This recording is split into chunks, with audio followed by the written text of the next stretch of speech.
नाम पैदा कर। फिर से तू अड़ जा, फिर से पीछे तू तक। डट जा, फिर से वो बल्ला घुमा। एक और कदम बढ़ा, फिर से वो लम्हा दोहरा जब जीत के आया था, फिर से वतन को जिता। एक और कदम बढ़ा, फिर से वो लम्हा दोहरा पाकिस्तान जब जीत पाकिस्तान के आया था। इंतजार की घड़ियां अब खत्म। तैयार हो? अल्लाह के फजल से कौन बचाएगा पाकिस्तान? कौन बचाएगा पाकिस्तान? मैं उस शख्सियत को दावत खिताब दे रहा हूं जिनके बारे में शायर ने कहा कि अर्श वाले परवरदिगार आलम, अर्श वाले मेरी तौकीर सलामत रखना, फर्श के सारे खुदाओं से उलझ बैठा हूं। जिस मुल्क के पास इमरान खान जैसा लीडर हो और जिस मुल्क के पास आप जैसी कौम हो, उस मुल्क को कोई शिकस्त नहीं दे सकता। शायर ने कहा, ए वतन तुझ पे अगर जा हो फिदा, ए वतन तुझ पे अगर जा हो फिदा, मैं ये समझूंगा ठिकाने लगा सरमाया तन। मेरे साथ मिलके अपने हर दिल अजीज लीडर का इस्तकबाल करेंगे। पाकिस्तान की आन है आप, पाकिस्तान की शान है आप, मर्दे बोरान है आप, पहले से ज्यादा खतरनाक है आप, पाकिस्तान की जान है आप, पूरी दुनिया में पाकिस्तान की पहचान है आप, पाकिस्तान के कप्तान हैं आप, पाकिस्तान के खान हैं आप, इमरान खान है आप। मेरे महबूब वतन तुझ पे अगर ना हो बिस्मिल्लाहिर्रहमानिर्रहीम। इय्याका नअबुदु व इय्याका नस्तईन।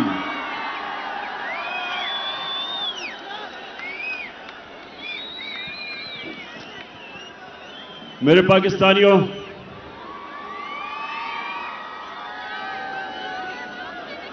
पहले तो मैं आप सबसे माजरत चाहता हूं कि आपको इतनी देर इंतजार करवानी पड़ी।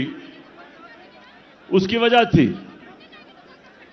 कि मुझे रास्ते से, सड़कों से काफिलों के पैगाम आ रहे थे कि अभी हम सड़कों पे फंसे हुए हैं, तो अपनी तकरीर जल्दी ना करना।